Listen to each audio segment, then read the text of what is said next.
मुंबईत मराठी रिक्षा चालकांची मुजोरी एवढी वाढली की आता मराठी रिक्षा चालकांनाच मारहाण करायला लागली।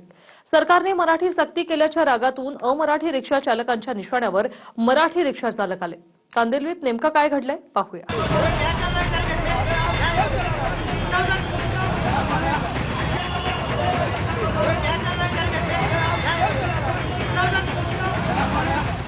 मराठीचा विषय अमराठी मुजोर रिक्षा चालकांनी थेट मारहाणीपर्यंत आणला। अमराठी रिक्षा चालकांनी थेट मराठी रिक्षा चालकांनाच मारहाण केली।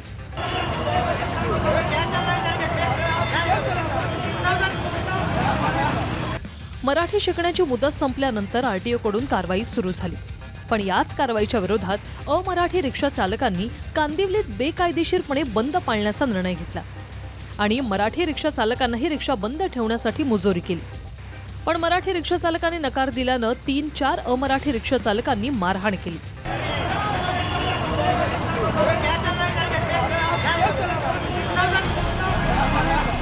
रिक्षाचं वायपर, माझा एअरफोन, मला धक्काबुक्की केली, नंतर मारहाणही केली। 4-5 लोक होते, त्यातला एक मिळाला।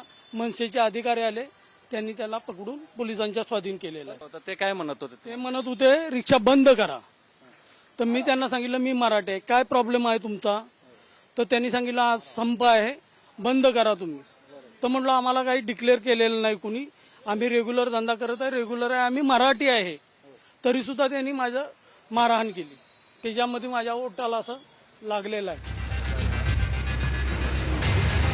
मराठी रिक्षा चालकांना मारहाण होताच स्थानिक मनसेचे पदाधिकारी घटनास्थळी आले आणि मारहाण करणाऱ्यांपैकी एक जण हाती लागला, पण तो वयस्कर असल्याने मनसेच्या पदाधिकाऱ्यांनी त्याला प्रसाद न देता पोलिसांच्या ताब्यात दिलं। मी मारले पण नाही, का मारणार? का होता त्यातला एक मारणारा? हा होता मारला। त्याला जो रिक्षावाल्याने याला मारलेला तो तिकडे दिसल्यानंतर आम्ही लोक पकडलं, पण तो वयस्कर असल्या कारणाने आम्ही लोकांनी पोलिसांच्या त्वरित ताब्यात दिला। नाही तर तुम्हाला माहितच आहे मनसे कशा प्रकारे हे करते, परंतु तो वयस्कर असल्या कारणाने आम्ही पोलिसांच्या ताब्यात दिलेला आहे।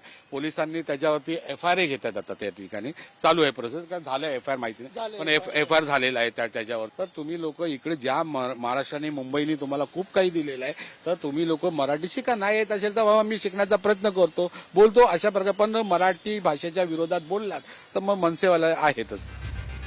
खरं तर व्यावहारिक जुजबी मराठी यावी एवढीच सक्ती सरकारने केली, मात्र हिंदी आणि भोजपुरी बोलू पण मराठी बोलणार नाही अशी सरकारलाच आव्हान देणारी भाषा हे मुजोर मराठी रिक्षा चालक करतायत। हमसे सांगा हम हिंदी बोलेगा, भोजपुरी बोलेगा, मराठी नहीं बोलेगा। ज्या जगह जा दिले सब तैयार हूँ इसके लिए। हाँ मी पण उत्तर भारतीय, मी मराठी मैं उत्तर भारतीय हूँ। सबसे बड़ा बोलने मराठी नहीं बोलेंगे, हम हिंदी बोलेंगे, भोजपुरी बोलेंगे, खून जल जाएगा। 40 चलेगा, फांसी लगा देंगे लोग। हम लोग वास्तु का 40 साल से पैदाइश यहाँ का हमारा है।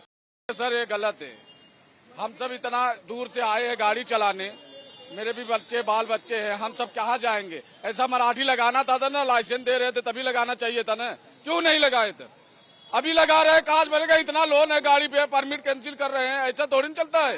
कोणी जर बेकायदेशीररित्या मुजोरी करत असेल, मगरुरी करत असेल, आम्ही महाराष्ट्रात राहू, कामधंदा करू, पैसे कमवू आणि मराठीची अस्मिता आम्ही टिकवणार नाही, मराठी भाषेवर आम्ही प्रेम करणार नाही, तुमको जो करणे का वो करो, ही जर कोणाची मुजोरी असेल तर ती मुजोरी मोडून काढण्याचं काम परिवहन मंत्री म्हणून प्रताप सरनाईकला करावं लागेल। मला असं वाटतं की अपेक्षा ठेवणं की बाबा महाराष्ट्रामध्ये तुम्ही मराठी शिका हे गैर नाही, पण एवढं मात्र सांगतो आमचं सरकार कोणावर अन्याय होऊ देणार नाही। आणि जर त्यांना असं वाटत असेल की आम्हाला अजून संधी पाहिजे आहे, आम्हाला अजून वेळ पाहिजे आहे, तर त्यांना वेळही वाढवून द्यायला सरकार तयार आहे। सरकारचा कुठलाही त्याच्यामध्ये असा विषय नाही की कोणावर अन्याय करायचा आहे, जुजबी बोलता आलं पाहिजे एवढाच आग्रह या ठिकाणी केला। मुंबईकरांच्या ऐन ऑफिसला जाण्याच्या सकाळच्या वेळेत अमराठी रिक्षा चालकांनी रिक्षा बंद ठेवण्याची दादागिरी केली, ज्यात उलट मराठी रिक्षा चालकांनाच भरडण्याचा प्रयत्न अमराठी रिक्षा चालकांनी केला। एक वेळ मराठी बोलणं हा विषय बाजूला राहिला, पण मराठी रिक्षा चालकांनाच मारहाण करण्यापर्यंत मजल अमराठी रिक्षा चालकांची गेली। त्यामुळे परिवहन मंत्र्यांनी ही मुजोरी मोडून काढण्याचा इशारा दिला। गोविंद ठाकूरसह bureau report, TV9 Marathi, Mumbai.